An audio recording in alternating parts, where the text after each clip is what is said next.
नमस्कार, देख रहे हैं मधेपुरा लाइव न्यूज। टाइम उपस्थित है जिला मधेपुरा में नियर पानी टंकी चौक के पास और हमारे पीछे देख पा रहे होंगे स्कूल के लोगों से पता चल रहा होगा कि किस तरीके से ज्ञानदीप निकेतन लगातार बच्चों की शिक्षा में एक तरह से क्रांति लेकर आई है और लगातार आर्थिक स्थिति जिनकी खराब रहती है, फाइनेंशियल कंडीशन जिन बच्चों की खराब रहती है, उन बच्चों को आगे बढ़ाने का काम कर रही है। क्या उद्देश्य था आप लोग का जो है ज्ञानदीप निकेतन खोलने का?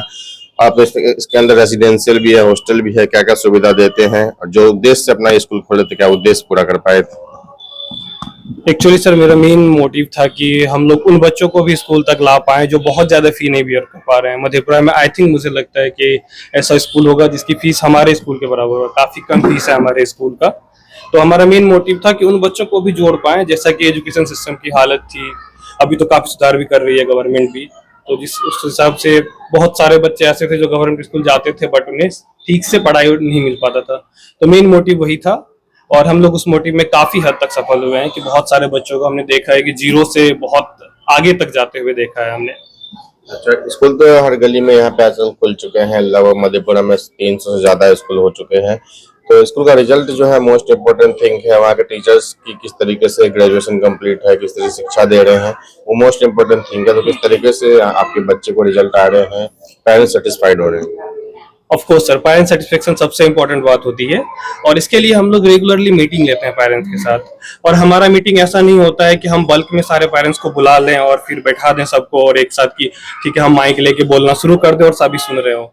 हमारा मीटिंग ऐसा होता है कि हम लोग इंडिविजुअल पेरेंट्स को बुलाते हैं, स्पेशली ऑफिस में बैठाते हैं उनके बच्चे के साथ इंडिविजुअल, क्योंकि हर एक बच्चे की समस्या अलग अलग होती है और एनईपी ये कहता भी है कि हर एक बच्चे को इंडिविजुअल ट्रीट कीजिए आप। तो हमारा भी मोटिव वही रहता है। हम 3 से 4 पेरेंट्स को एक साथ बुलाते हैं, ऑफिस में बैठाते हैं, उनके बच्चे भी साथ में रहते हैं, फिर उनकी समस्या और हम पेरेंट्स को भी। देखिए हमारे एरिया में सबसे बड़ी दिक्कत है कि एक सही पेरेंटिंग भी नहीं हो पाता है। अगर बच्चा होमवर्क नहीं करके आया और स्कूल वाला फोन करके ये बोल दिया कि आप होमवर्क करवाइए तो बच्चे को पिटाई लग जाती है और ये बहुत गलत बात है। क्योंकि यहाँ पे जैसे ज्यादातर पेरेंट्स जो है आर्थिक स्थिति तो खराब है और इतने पढ़े लिखे भी नहीं है कि बच्चों को होमवर्क वगैरह करा पाए। तो किस तरीके से आप लोग उनको मैनेज करते हैं? उसके लिए हम लोग जब भी पेरेंट्स को बुलाते हैं तो उन्हें भी समझाते हैं कि मान लीजिए आपको कि होमवर्क देना है बच्चे को, ठीक है, और होमवर्क करवाना है बच्चे को। आज आपका बच्चा होमवर्क नहीं किया तो आप बच्चे को ये बोलिए कि तुम इतने बच्चे अच्छे बच्चे हो करके भी होमवर्क नहीं कर रहे हो। जब आप ये बोलेंगे तो बात एक ही है कि होमवर्क नहीं किया, कुछ ना कुछ मोटिवेट बात मोटिवेट हो जाएगा। वो मोटिवेटिंग तरीके से आप अपने पेरेंट्स को बोलते हैं कि बच्चों से बात कीजिए, कभी बच्चे से इरिटेट मत होइए कि नहीं कर रहा होमवर्क। तो पैसेंस रखिए। किसी बच्चे का, हर एक बच्चे का एक टाइम होता है जिस टाइम पर वो ग्रो करना शुरू करता है। सबका अपना अपना एक स्टेप वो होता है कि स्टैंडर्ड होता है कि हर एक लेवल पे जा करके। तो वही ये सारी चीजें मीटिंग में हम लोग बात करते हैं पर्सनली, इंडिविजुअल। और जैसा कि आरटी के तहत भी एडमिशन होता है तो उसके मामले में भी हम लोग पेरेंट्स को भी इंडिविजुअली मीटिंग लेकर के भी हमने बताया है, पेरेंट्स को जूम पर जाकर के बताया कि आप एडमिशन करवाइए। फिर भी हमारे मधेपुरा की हालत ऐसी है कि पेरेंट्स अप्लाई तक नहीं करना चाह रहे हैं। तो कोशिश कर रहे हैं, हम लोग भी देखते हैं। जैसे काफी बच्चे आर्थिक स्थिति उनकी खराब है, पेरेंट्स की फाइनेंशियल कंडीशन बहुत ज्यादा खराब है। अब बहुत सारे ऐसे बच्चे होते हैं जिनके पेरेंट्स ही नहीं होते, अनाथ होते हैं। किस तरह से उन बच्चों की मदद करते हैं? अगर ऐसे बच्चे जिनकी पेरेंट्स नहीं हैं अगर मान लीजिए तो ठीक है, अगर वो हमारे यहाँ आते हैं तो मेरी पर्सनल कोई कोशिश रहती है ज्ञानदीप टीम के जो एमडी हैं, जो डायरेक्टर हैं, उन सभी को मिल करके कि ऐसे बच्चों को निःशुल्क शिक्षा दी जाए। जरूरी नहीं है कि वो आरटीए के तहत आते हो, नहीं हुआ हो एडमिशन। अगर वो ऐसे भी हमारे स्कूल पर आएंगे तो ऑब्वियसली हम पूरी सहायता करेंगे उनकी। और हमारे स्कूल में बस बच्चे के पास एक ड्रेस की व्यवस्था होनी चाहिए। अगर वो भी नहीं है तो हम टीचर्स मिलकर के कुछ ना कुछ उसके लिए जरूर करेंगे। और सबसे बेहतर ये होता है कि स्कूल में जब बेहतर शिक्षक होंगे तभी बेहतर शिक्षा दे पाएंगे। स्कूल की में जितने भी आपके यहाँ टीचर्स है कितने क्वालिफाइड रहे और किस तरह से एक्सपीरियंस उनका?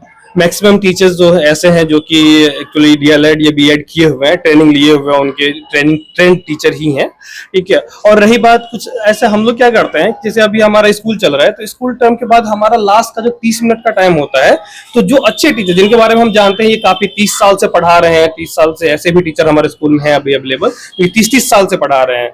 तो मैं उनके सहायता से उन टीचर और टीचर्स को 30 मिनट के लास्ट पीरियड में सभी टीचर्स को बैठाता हूं और एक टीचर को टॉपिक्स पर, जहां पर टीचर अपनी दिक्कतें बताते हैं और वो बताते हैं कि इस चीज को कैसे हैंडल करना है।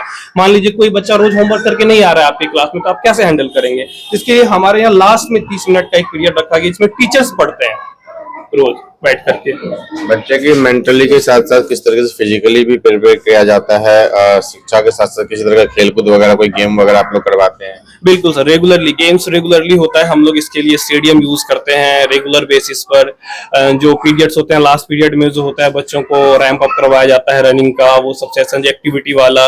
और हमने टीचर्स को ये भी कहा हुआ है कि आपका जब भी मौका मिलता है आपको पढ़ाने के टाइम पे, तो आप बीच में जब भी गैप मिलता है तो आप अटेंशन चाहिए बच्चे को, तो उसके लिए जरूरी है कि वो थोड़ा सा फिजिकल एक्टिविटी करे, तब जाके वो ज्यादा आपसे अटैच रहेगा, बच्चों के साथ घुल मिल करके आप भी खेलिए, बच्चे भी खेलेंगे। तो उस यहाँ पे हॉस्टल की भी फैसिलिटी है, किस तरीके से बच्चों को हॉस्टल में फैसिलिटी दिया जाता है, उनकी सुरक्षा पे ध्यान दिया जाता है, क्योंकि माँ बाप सोचता है मेरे बच्चे हॉस्टल में स्कूल में है, सुरक्षित महसूस करे, मुझे किसी प्रकार की टेंशन ना हो, तो किस तरह से सुरक्षा महसूस करवाते हैं? हॉस्टल में मील वगैरह मिलता है, कितने टाइम लंच ब्रेकफास्ट डिनर वगैरह किस टाइप का रहता है?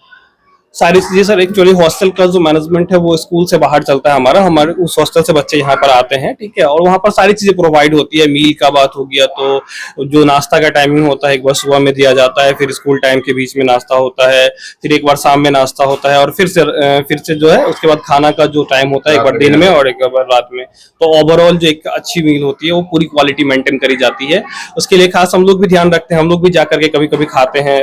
मतलब एक समझ लीजिए कि वो निरीक्षण, औचक निरीक्षण, टीचर्स जाकर के खा लेता है खाना, जो कि देखते हैं आज कैसा बना है खाना। जब बच्चे बोलते हैं सर चलिए आज खाने, तो हम लोग भी चले जाते हैं कभी कभी। और बच्चों की जैसे कि सुरक्षा की बात मैंने कहा कि किस तरीके से ध्यान रखते हैं बच्चे इधर उधर ना भाग जाए, गेट क्रॉस ना कर ले, और निगरानी वगैरह? सबसे पहले तो बच्चे को अगर सर स्कूल में मजा आएगा तो वो भागेगा नहीं। मुझे ऐसा कभी सिचुएशन देखने को नहीं मिला कि स्कूल से बच्चे भाग जाएं, ठीक है। अगर स्कूल में खास करके कि अगर बच्चे को स्कूल में ठीक तरीके से रह रहे हैं, उसको मजा आ रहा है क्लासरूम में, तो वो नहीं भागेगा। भागता तब है बच्चा जब कि परेशान हो जाता है या पढ़ाई से परेशान हो जाए, फ्रस्ट्रेट हो जाए, तो भागता है। तो हमें तो ऐसा देखने को नहीं मिला कि बच्चे भाग जाए। वैसे हमारे यहाँ गार्ड हैं जो कि इस बात का ध्यान रखते हैं कि तब भी कि कोई बच्चा रेंडमली कहीं बाहर ना चला जाए, कुछ खरीदने ना चला जाए बाहर दुकानों पर, इन सब चीजों का ध्यान रखते हैं। जैसे हमारे साथ जो है ज्ञानदीप निकेतन से, सर क्या नाम है सर आपका? नीरज कुमार। नीरज कुमार जी, इनका साफ साफ कहना है कि बच्चे की शिक्षा पे बेहतर ध्यान दिया जाता है। गरीब बच्चों, आर्थिक स्थिति खराब है, जिनकी पेरेंट्स नहीं है, उनके पे भी ज्यादा उनकी मदद की जाती है। और यहाँ के टीचर्स जो है वेल क्वालिफाइड है, ताकि आपके बच्चे को अच्छे से शिक्षा दे सके। अगर चाहते हैं आपके बच्चे भी अच्छी तरह शिक्षित हो, तो जरूर एक बार इंक्वायरी कर ले ज्ञानदीप निकेतन स्कूल में, पानी टंकी चौक, मधेपुरा से। रंजन जसवाल की रिपोर्ट।